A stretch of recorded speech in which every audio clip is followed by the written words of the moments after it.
नमस्कार दोस्तों। Root canal treatment means RCT का हम लोग का एक सीरीज चल रहा था। उसी सीरीज का और एक पार्ट आज हम डिस्कस करेंगे। बहुत ही इम्पोर्टेंट पार्ट है। तो वो है, आज हम डिस्कस करेंगे वर्किंग लेंथ डिटर्मिनेशन के बारे में। तो रूट कैनल ट्रीटमेंट के टाइम में जो जो मेन स्टेप्स है, इसके पहले हम लोग डिस्कस किए थे। चार मेन स्टेप्स क्या है आरसीटी ट्रीटमेंट के दौरान। फर्स्ट है access opening, then working length determination, third में आता है हम लोग का बायोमैकेनिकल प्रिपरेशन, फोर्थ में आता है ऑब्चुरेशन। तो एक्सेस ओपनिंग कैसे करते हैं, क्यों इसका ऐसे नाम है, सब कुछ वहाँ पे इसके पहले वाला वीडियो में डिस्कस किए थे। आज हम डिस्कस करेंगे वर्किंग लेंथ डिटर्मिनेशन के बारे में। तो बहुत ही इंपॉर्टेंट चीज़ है वर्किंग लेंथ अच्छे से डिटरमाइन करना, बहुत ही इंपॉर्टेंट चीज़ है। तो वर्किंग लेंथ वेरियस इसका प्रोसीड्योर है, वेरियस टाइप्स ऑफ है, वेरियस उतना कॉम्प्लिकेट नहीं करेंगे। नॉर्मल एक दो जो कॉन्सेप्ट के विषय से आज के दिन में मैक्सिमम जगह पे वर्किंग लेंथ डिटरमाइन किया जाता है, उस हिसाब से हम लोग थोड़ा बहुत डिस्कस करेंगे दो तीन टेक्निक्स के बारे में। तो वर्किंग लेंथ डिटर्मिनेशन टर्म से क्या समझता है, समझ पा पाएंगे हम लोग कि कितना तक हम काम करेंगे। रूट कैनल ट्रीटमेंट का हर एक रूट का एक लेंथ होता है, जिस हिसाब से हम लोग को वहाँ पे धीरे धीरे से इंटरकैनल मेडिकेशन देके उसको अच्छे से इरीगेट करने के बाद क्लीनिंग करना, डीप ब्राइटमेंट करना, एक्सट्रीपिटेशन ऑफ पल्प चेम्बर अच्छे से साफ करना, क्लीनिंग शेपिंग, सब कुछ एक पार्टिकुलर लेंथ के अंदर करना है। उससे कम होगा तो उतना अच्छे से होता नहीं, उससे ज़्यादा हो जाएगा तो बाद में आके प्रॉब्लम हो सकता है। तो वर्किंग लेंथ, कितना लेंथ तक एक रूट का हम लोग काम करेंगे अच्छे से, सब कुछ मेडिकेशन दे के क्लीनिंग डिब्राइडमेंट सब कुछ साफ करना है, शेपिंग देना है, ऑब्स्ट्रक्टिव देना है। तो वर्किंग लेंथ डिटर्मिनेशन बहुत एक इंपॉर्टेंट फैक्टर होता है यहाँ पे। तो कुछ कुछ मेथड्स है, बस हम लोग एक बार देख लेंगे। रेडियोग्राफिक मेथड्स कुछ है, नॉन रेडियोग्राफिक मेथड्स है। एंड आज के ज़माने में तो एपेक्स लोकेटर नाम का भी डिवाइस आ गया, बहुत इजीली ये सब हो जाता है। तो रेडियोग्राफिक मेथड्स में सबसे पॉपुलर दो मेथड है, ग्रॉसमैन मेथड जिसको मैथमेटिकल मेथड भी बोला जाता है, इंगेल्स मेथड। ये दो के बारे में आज की वीडियो में डिस्कस करेंगे। बाकी नॉन रेडियोग्राफिक मेथड्स भी बहुत सारा है, digital tactile, apical, periodontal, paper points method. ये सब उतना यूज होता नहीं है। बाकी इलेक्ट्रॉनिक एपेक्स लोकेटर बहुत सारा लोगों के पास होता है, कभी कभी फॉल्स रीडिंग में आता है, लेकिन मैक्सिमम जगह पे मैंने जितना देखा हो आज के ज़माने में, ग्रॉसमैन मेथड जिसको मैथमेटिकल मेथड भी बोला जाता है, और इंगल्स मेथड, इस दोनों टेक्निक में ही मैक्सिमम जगह किया जाता है। मैक्सिमम मैंने जो देखा इंगल्स मेथड से होता है। तो आज की वीडियो में वर्किंग लेंथ डिटरमाइन करने का दो मेथड के ऊपर हम डिस्कस करेंगे। तो फर्स्ट क्या है, फर्स्ट डिस्कस करेंगे इंगल्स मेथड के ऊपर, जहाँ पे हाँ Ingalls method of determining the working length. Second में हम लोग डिस्कस करेंगे ग्रॉसमैन मेथड जिसको मैथमेटिकल मेथड भी बोला जाता है। मैथमेटिकल कुछ कैलकुलेशन करके वो इजीली हो सकता है, वो और भी एक्यूरेट मेथड होता है।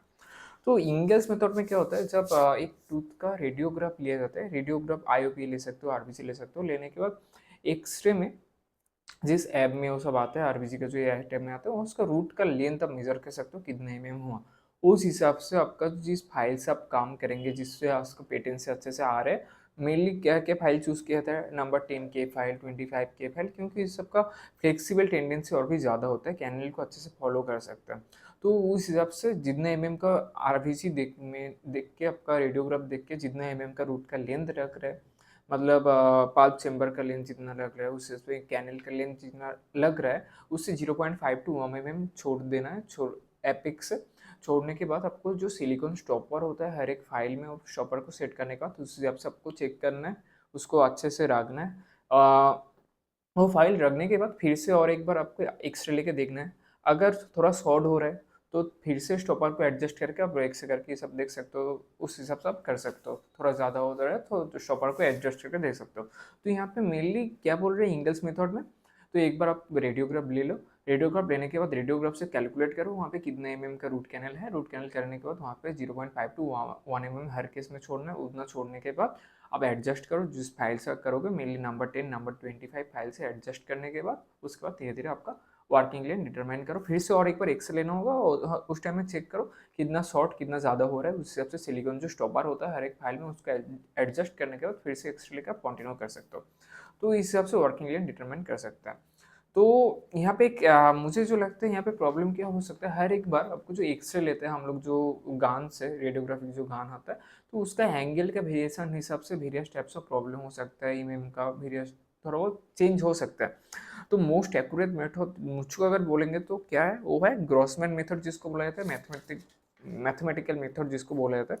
उसका फॉर्मूला ऐसा है, समझ लो, actual length of the tooth by actual length of the instrument, मतलब जिस इंस्ट्रूमेंट जिस फाइल हम से हम लोग करेंगे, के फाइल हो सकता है, जिस टाइप का फाइल हो सकता है, ठीक है।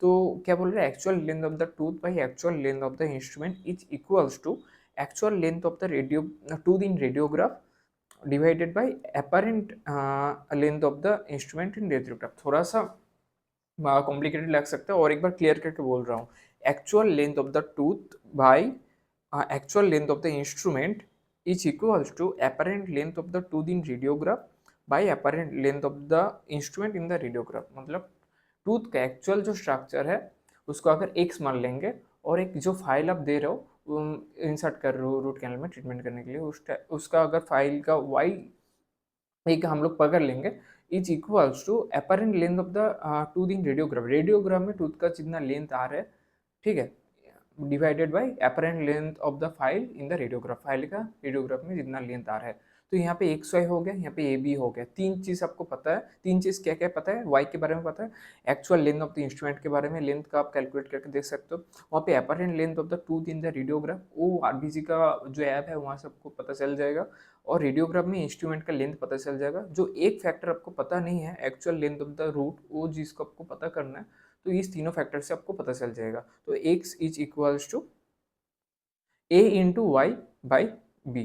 तो a into y by b क्या हो रहा है, actual length of the instrument into apparent length of the tooth in radiograph by actual length of the instrument in the radiograph. तो ये वाला चीज़ उतना आसानी से ये समझ में नहीं आएगा, थोड़ा ये अगर लिख लोगे तो ये आसानी से ये वाला चीज़ समझ में आ जाएगा। मुझे ये लगता है कि ग्रॉसमैन मेथड जो है, मैथमेटिकल मेथड, और भी एक्यूरेट देता है, क्योंकि बार बार एक्स लेने के टाइम में, थोड़ा बहुत एंगुलेशन के चेंज के टाइम में जो इंगल्स का मेथड है थोड़ा इधर उधर हो सकता है, और एपेक्स लोकेटर में कभी कभी फॉल्स रीडिंग भी आ सकता है। मुझे लगता है मैथमेटिकल मेथड, ग्रॉसमैन मेथड जो बोलता है x by y equal to a by b, मतलब एक्चुअल जो टूथ एंड फाइल का साइज है इज इक्वल्स टू रेडियोग्राम में क्या साइज है, उस हिसाब से एक्चुअल टूथ का साइज हम लोग बाहर कर सकते हैं।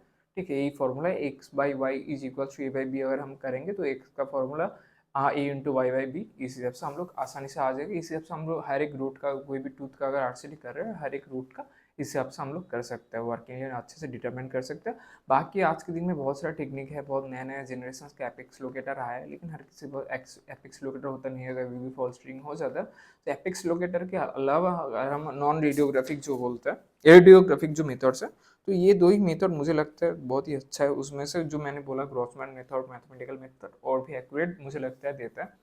तो कौन सा यूज़ करेंगे आप सब देख सकते हैं, इंगल्स मेथड भी यूज़ कर सकते हो, 2 बार एक्सरे लेना पड़ेगा इसके लिए। तो ये थोड़ा बहुत चीज़ है। बाकी नेक्स्ट वीडियो में हम लोग डिस्कस करेंगे नेक्स्ट जो स्टेप्स आता है बायोमैकेनिकल प्रिपरेशन के बारे में, देन हम लोग ऑब्जर्वेशन के बारे में डिस्कस करेंगे, जितना शॉर्ट में हो सकता है, ज़्यादा कॉम्प्लिकेटेड नहीं करेंगे। कुछ basic instruments according to their function, root canal, intercanal medicaments के बारे में थोड़ा बहुत डिस्कस करेंगे। कुछ इमरजेंसी कंडीशन हो गया तो इस सीरीज़ के साथ जुड़े रहे। प्लेलिस्ट के लिंक डिस्क्रिप्शन बॉक्स में, कमेंट बॉक्स में रहेंगे, और व्हाट्सएप में एक ग्रुप है, वहाँ पे ज्वाइन कर लीजिए। इसका जो ओवरऑल इस वाला वीडियो में कवर करूँगा, बस ऊपर से बेसिक बेसिक चीज़ देने के लिए। इसके बारे में इन डेप्थ बाद में वीडियो आएगा, और भी अच्छे से हम लोग बाद में कवर करेंगे।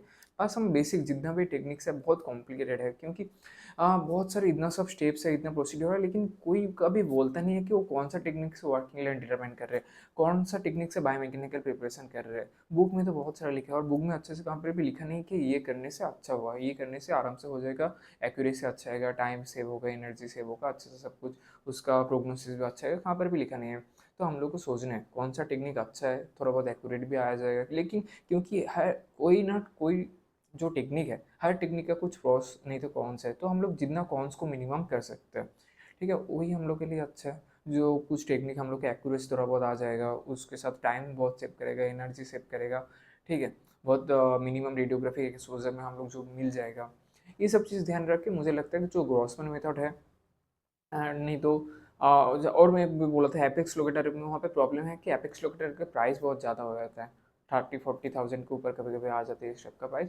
तो ये सब चीज़ थोड़ा बहुत हम लोग को ध्यान में रख के हम लोग क्या कर सकते हैं, इसके ऊपर हम लोग को फोकस करना है।